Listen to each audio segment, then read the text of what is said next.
Hello friends, today my topic of discussion is clock. Right, सबने देखी है, सबके पास है, सबके घर में लगी हुई है, सबके हाथ में बंधी हुई है।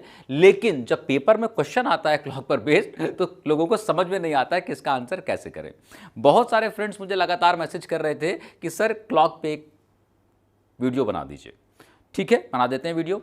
लेकिन देखिए, जितने भी पेपर्स होते हैं एप्टीट्यूड टेस्ट के, जो सारे पेपर जिनमें एप्टीट्यूड टेस्ट आता है, वो बैंक क्लर्क का पेपर हो या आईएएस का पेपर हो, bank clerk, bank PO, SSC, CAT, CLAT, NIMCET, MCA entrance, everywhere there are some question which are based on clock.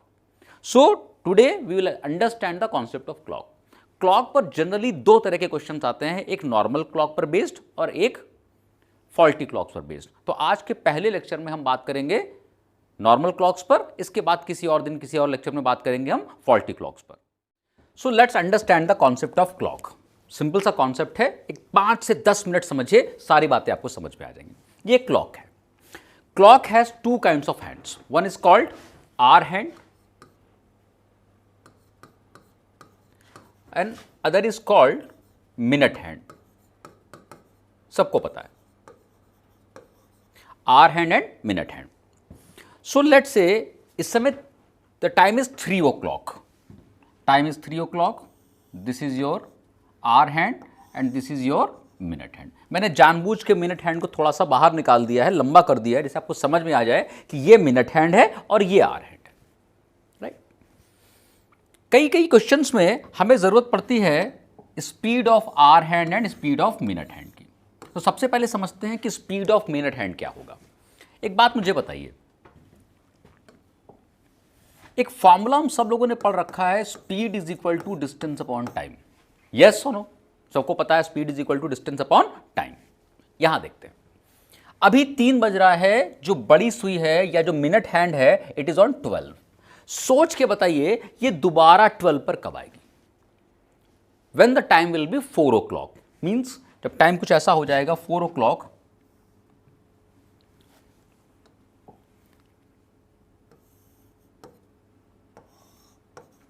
Then again ये जो बड़ी सुई है या जो मिनट हैंड है ये किस पे आ जाएगा, 12 पर आ जाएगा।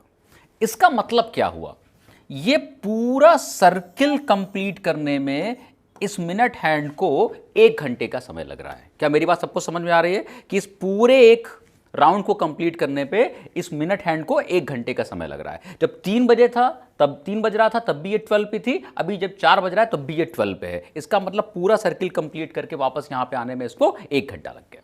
Right, so speed of minute hand कितना होगा, distance upon time.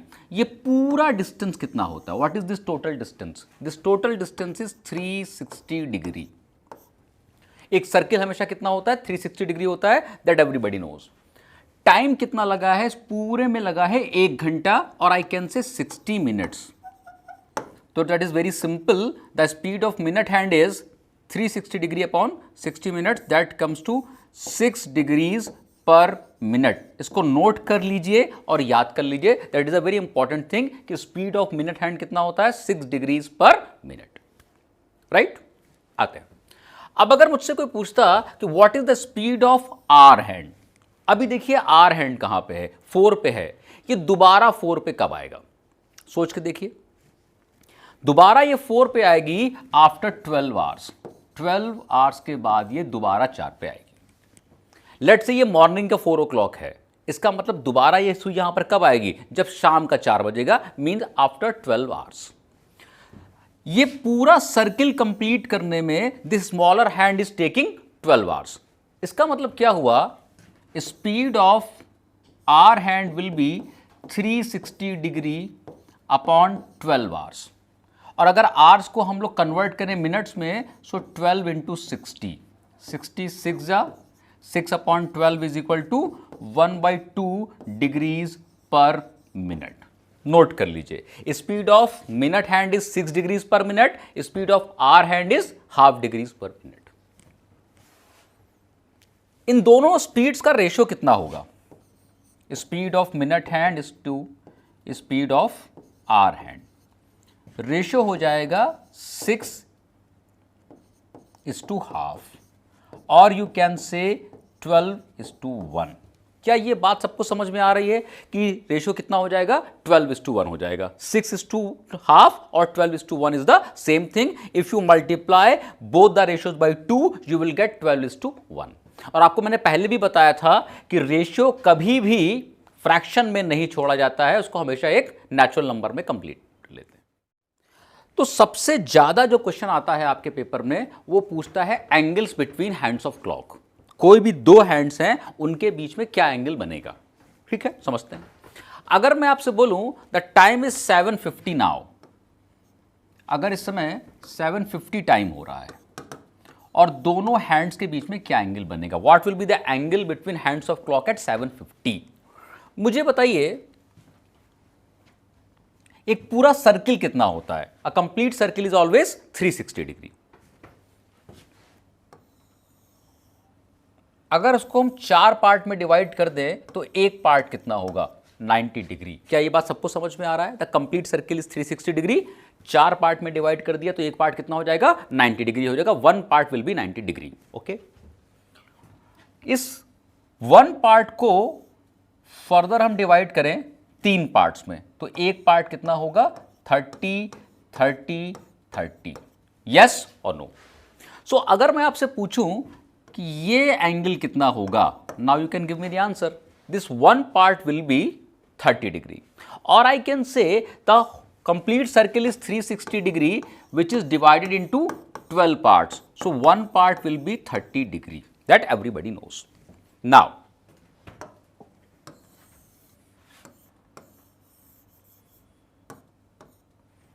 so if I say the angle, what will be the angle between hands of clock at 7:50?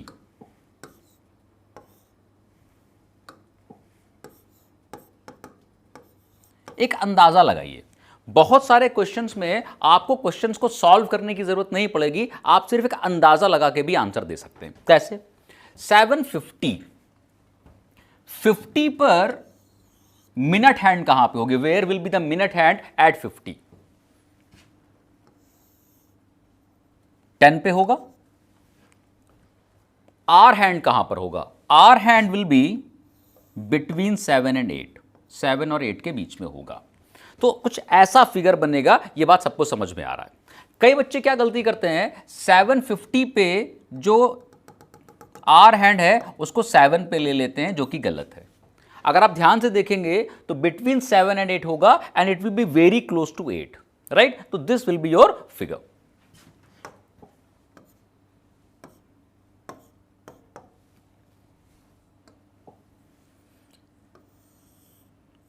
तो ऐसा कुछ फिगर आएगा। ये बात सबको समझ में आ रही है? अब मुझे बताइए, if I draw this line,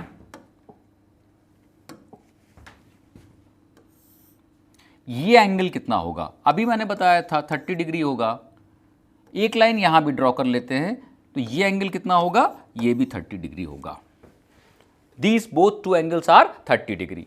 तो ये जो पूरा एंगल होगा दैट विल बी 60 डिग्री और थोड़ा सा एक्स्ट्रा है। इसका मतलब जो भी आपका आंसर होगा वो 60 से थोड़ा ज्यादा होगा। अगर एक लाइन यहां पर भी ड्रॉ कर लें तो ये पूरा एंगल कितना हो जाएगा? That will be 90 degree. 30 30 and 30 that comes to 90 degree. इसका मतलब answer will be more than 60 and less than 90 and very close to 60। अगर ऐसा एक भी ऑप्शन आपको वहां पर दिख जाए तो उसको टिक कर दीजिए और आगे चले जाइए। सॉल्व करने की जरूरत नहीं है, जो कि आपको बहुत सारे पेपर्स में सॉल्व करने की जरूरत नहीं पड़ेगी।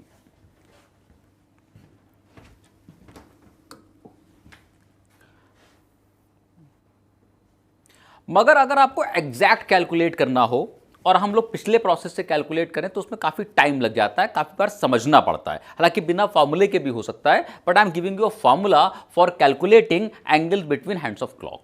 अगर किसी भी दो हैंड्स के बीच में आपको एंगल कैलकुलेट करना हो तो आप इस फॉर्मूले से कैलकुलेट कर सकते हैं। कैसे करेंगे?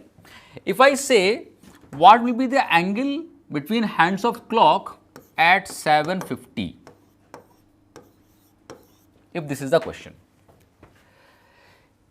My formula says theta is equal to mod 11/2m minus 30h, where m means minute, h means hours.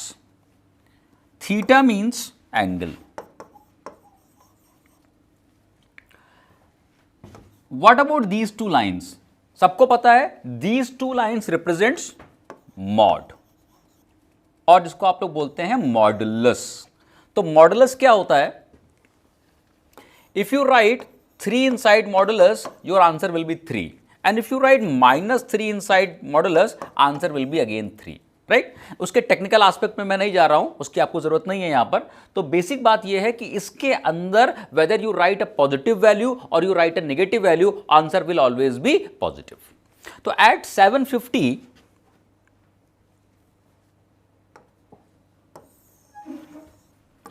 मुझे चाहिए था कि एंगल कितना होगा एट 750.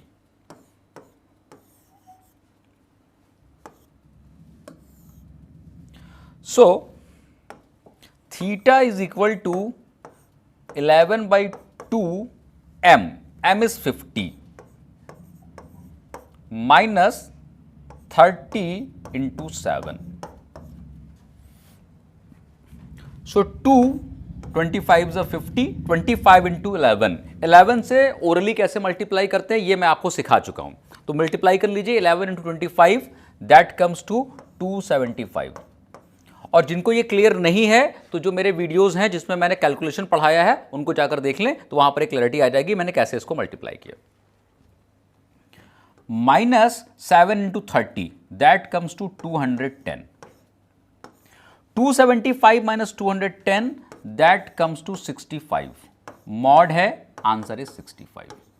इस मॉड का और कोई रोल नहीं है. इस मॉड का सिर्फ इतना रोल है कि इसके अंदर पॉजिटिव वैल्यू होगी तो भी आंसर पॉजिटिव आएगा, नेगेटिव वैल्यू होगी तो भी आंसर पॉजिटिव आएगा. तो यहां पर वैल्यू ऑलरेडी पॉजिटिव है तो मेरा आंसर पॉजिटिव ही होगा. 65 इज द आंसर. और याद कीजिए मैंने इससे पहले का अंदाजा लगा लिया था कि जो मेरा आंसर होगा वो 60 से थोड़ा ज्यादा होगा. हालांकि वहां पर भी हम कैलकुलेट कर सकते थे मगर उसमें टाइम लगता है. Is that clear with everybody? यहां तक सबको समझ में आ गया? एक एग्जांपल और लेते हैं.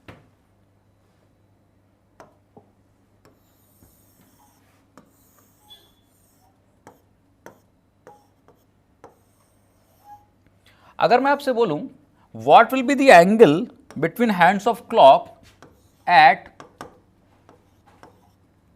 6:38. Now calculate this. देखिए सब कुछ आपके पास है. थीटा चाहिए मतलब एंगल चाहिए. 11/2 m minus 30h is the formula. So theta is equal to 11/2 m is 38 minus 30 into h. h is 6. Now solve it out. 2 19 19 into 11, that comes to 209 minus 6 3 18, 180. Subtract कर लीजिए दोनों को. The answer is 29 degree. So at 6:38 the angle will be 29 degree. यहां तक बात सबको समझ में आ गई? एक छोटी सी बात और समझ लीजिए बस, उसके बाद हम लोग सीधे सीधे क्वेश्चंस पे आ जाएंगे. If I say the time is 3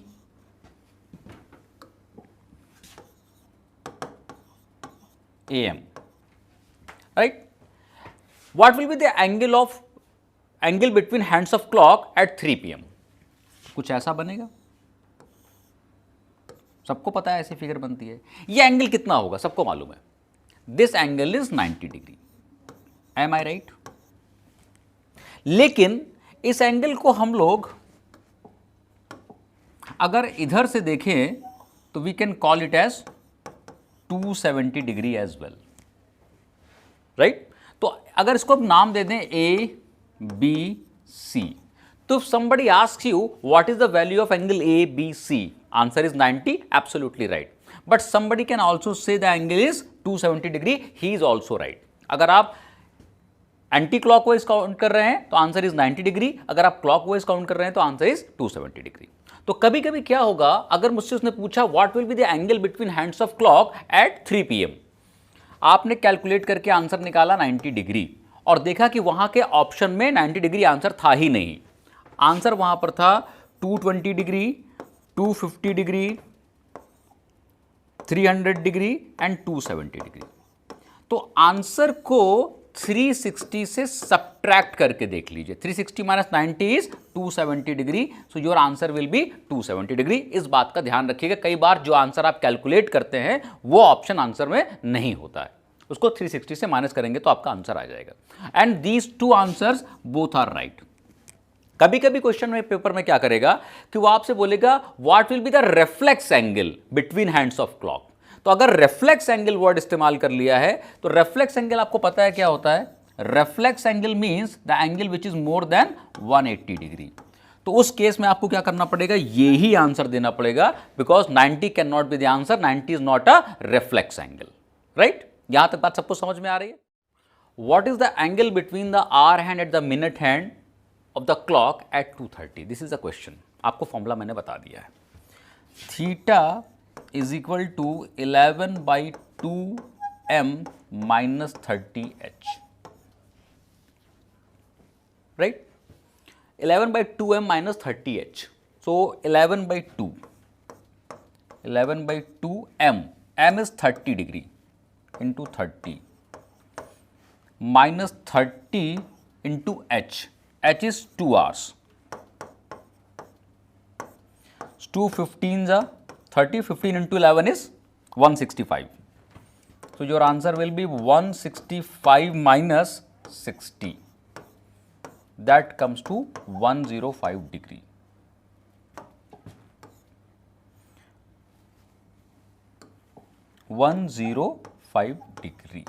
So your answer is 105 degree.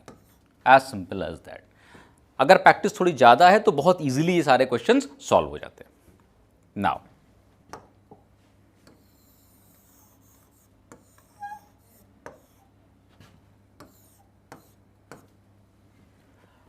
if I look at the second problem, what is the angle between hands of clock at 3:45?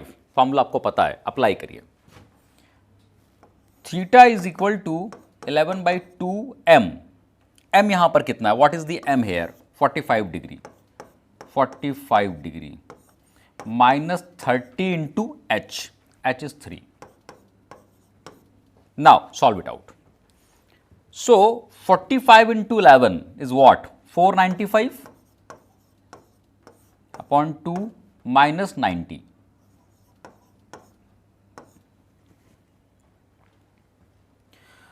495/2 कितना हो जाएगा? It will be 247.5 माइनस 90 और उस पर लगा हुआ है mod. Mod का रूल पता है आपको क्या होता है? कि सिर्फ नेगेटिव वैल्यू होगी तो भी पॉजिटिव आंसर होगा, पॉजिटिव वैल्यू होगी तो भी पॉजिटिव आंसर होगा, और यहां पर तो पॉजिटिव वैल्यू ही आ रही है, तो my answer will B 157.5. Option में है क्या? This is your answer. The answer is 157.5. Next question पे आते हैं, देखते हैं नेक्स्ट क्वेश्चन क्या है हमारा आज का। What is the angle between hands of clock at 6:30? ठीक, सिंपल क्वेश्चन है। एक तो आप उसी से कर सकते हैं, theta is equal to 11/2m, m is 30 minus 30 into 6. So 2 15s are 15 into 11 is 165. 30 into 6 is 180. अब देखिए यहां पर आया मॉड का रूल। 165 माइनस 180 कितना हो जाएगा? -15 हो जाएगा। It will B -15, right? लेकिन मॉड लगा हुआ है, मॉड लगा होने की वजह से क्या होगा? इसका आंसर 15 हो जाएगा। So your answer is 15. अच्छा, 15 के अलावा कोई और आंसर भी कर सकते हैं क्या? बिल्कुल कर सकते हैं। मैंने आपको बोला था कि जो आंसर आ रहा है वो भी सही है, और अगर आप उसको 360 से सब्ट्रैक्ट कर दीजिए तो जो आंसर आएगा वो भी सही होगा। सो इसका आंसर 345 भी हो सकता है, लेकिन खैर ऑप्शन में क्या दिया हुआ है? सिर्फ 15 दिया हुआ है। So I will go with this. एक शॉर्टकट बताता हूं आपको ऐसा। देखिए यहां पर क्या हो रहा है, ये बताइए 30 जब मिनट्स हैं तो मिनट हैंड कहां पर होगा? मिनट हैंड कहां पर होगा अगर 30 मिनट्स हो रहे हैं? 6 पे होगा, और यहां पे r कितना दिया है? वो भी 6 दिया हुआ है। अगर ये दोनों वैल्यू सेम है तो आपको क्वेश्चन को सॉल्व करने की जरूरत नहीं है, केवल ये मिनट को हाफ कर दीजिए। 30/2, योर आंसर इज 15. लॉजिक समझ में आ गया आपको? अच्छा, एक एग्जांपल और दे देता हूं तो आपको समझ में आ जाए। If I say what will be the angle between hands of clock at 9:45, मुझे बताइए 45 पे मिनट हैंड कहां पर होगा? 9 पे होगा, इसमें तो कोई डाउट नहीं है। और आर भी कितना दिया हुआ है? 9 दिया हुआ है। अगर ये दोनों वैल्यू सेम है तो सॉल्व करने की जरूरत नहीं है, केवल और केवल इस वैल्यू को हाफ कर दीजिए। इसका मतलब ये हुआ 22.5। कितना एंगल रहा होगा? 22.5 will be the angle. 45/2 is 22.5, that is the answer.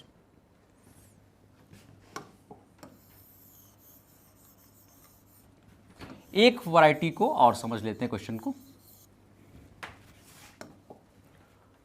What is the angle between two hands of clock at 9:20?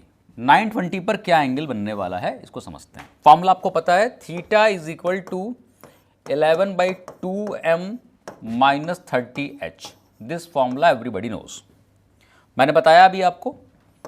So answer will be 11/2m, m is 20 minus 30 into h, hour कितना हो रहा है? 9 हो रहा है। 2 10 जा 20, 10 इंटू 11 इज 110 माइनस 30 इंटू 9 270।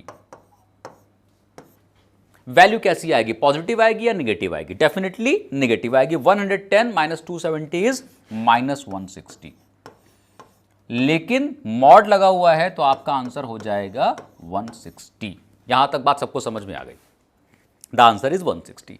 लेकिन 160 तो ऑप्शन में है नहीं, तो अब क्या करेंगे? बहुत सारे बच्चे यहां पर क्या करते हैं कि 160 को देख करके 150 आंसर कर देते हैं। दैट इज एब्सोल्युटली रॉन्ग, ये आंसर नहीं होगा। मैंने आपको बताया था कि जो आंसर आ रहा है वो सही आंसर है।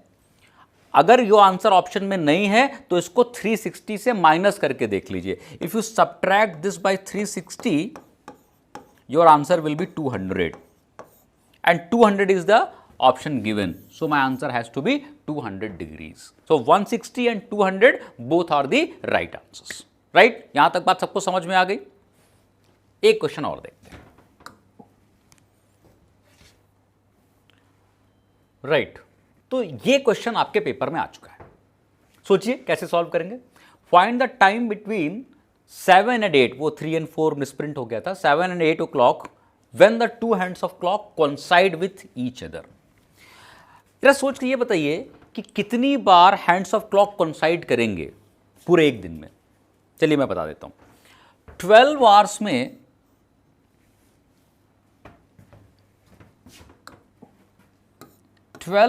में 11 टाइम्स कोइंसाइड करते हैं। 12 आवर्स में 11 टाइम्स कोइंसाइड करते हैं। तो अगर 12 आवर्स में 11 टाइम्स कोइंसाइड करेंगे तो 24 आवर्स में कितनी बार कोइंसाइड करेंगे? 22 टाइम्स कोइंसाइड करेंगे। तो ये क्वेश्चन भी पेपर में आया है। कभी कभी पूछ लेता है कि कोइंसाइड कब करेंगे और अपोजिट कब होंगे। अपोजिट का मतलब द कंडीशन, जैसे कि आपकी कंडीशन है 6 बजने वाली, द 6 o'clock का कंडीशन है, राइट? उस कंडीशन में क्या होता है? The hands are opposite to each other. ऐसी कंडीशन कितने बार आती है? 24 घंटे में 22 बार और 12 घंटे में 11 बार। ऐसा क्यों होता है? आई विल एक्सप्लेन जब मैं आपको सर्कुलर मूवमेंट पढ़ाऊंगा टाइम, स्पीड एंड डिस्टेंस के अंदर, तो वहां पे हम लोग इस बात को डिस्कस करेंगे कि ऐसा क्यों होता है। तब तक के लिए आप इसको ध्यान रखिए। Find the time between 7 and 8 o'clock when the two hands of clock coincide with each other। 7 और 8 o'clock के बीच में कब ये coincide करेंगे?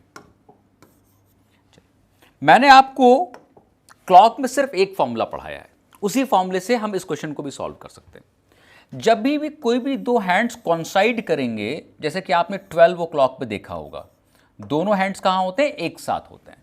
तो मुझे बताइए कि अगर हैंड्स कॉन्साइड कर रहे हैं तो उनके बीच का एंगल कितना होगा? The angle will be 0 degree. अगर ऑपोजिट्स होंगे तो उनके बीच का एंगल कितना होगा? 180 डिग्री। तो अभी एंगल कितना है? 0 degree is the angle. My formula says theta is equal to 11/2m minus 30h। This is the formula I know. बोल रहा है कि कॉन्साइड कब करेंगे? कॉन्साइड करने का मतलब हो गया the angle is 0, theta is given as 0। 11/2m minus 30h। अब मुझे ये बताइए बिटवीन 7 एंड 8 आर कितना होगा, एच कितना होगा। अगर मैं आपसे बोलूं कि 7 और 8 बजे के बीच का कोई टाइम बताओ, tell me any time between 7 and 8, क्या टाइम हो सकता है 7 और 8 बजे के बीच? 7:01, 1 मिनट पास 7, 2 मिनट पास 7, 40 मिनट्स पास 7, 55 मिनट्स पास 7, 59 मिनट्स पास 7। इसका मतलब आर हर बार कितना रहेगा, 7 ही रहेगा अगर टाइम 7 और 8 के बीच का है। इसका मतलब मुझे ये वैल्यू भी क्लियर है कि this will be 11/2m minus 30 into 7। This is the case. तो सॉल्व कर लेते हैं, सॉल्व करना नॉर्मल है। 11/2m minus 210 is equal to 0। So 11/2m is equal to 210। So I can say m is equal to 210 into 2 upon 11। That comes to 420 upon 11। इसको divide कीजिए, 11 3 जा 38, 11 3 जा 33, कितना बचेगा आपके पास 9, 90, 11 8 जा 88, 2 अपॉन 11, 38 2 अपॉन 11। सो 7 38 2/11। इस टाइम पर क्या होगा, दोनों हैंड्स आपस में कोइंसाइड कर जाएंगे, उनके बीच का एंगल कितना हो जाएगा, 0 हो जाएगा। राइट तो ये था बेसिक कॉन्सेप्ट ऑफ क्लॉक। किसी दिन हम लोग क्लॉक के कई सारे क्वेश्चंस लेके डिस्कस करेंगे। आज के लिए इतना ही। Thank you very much.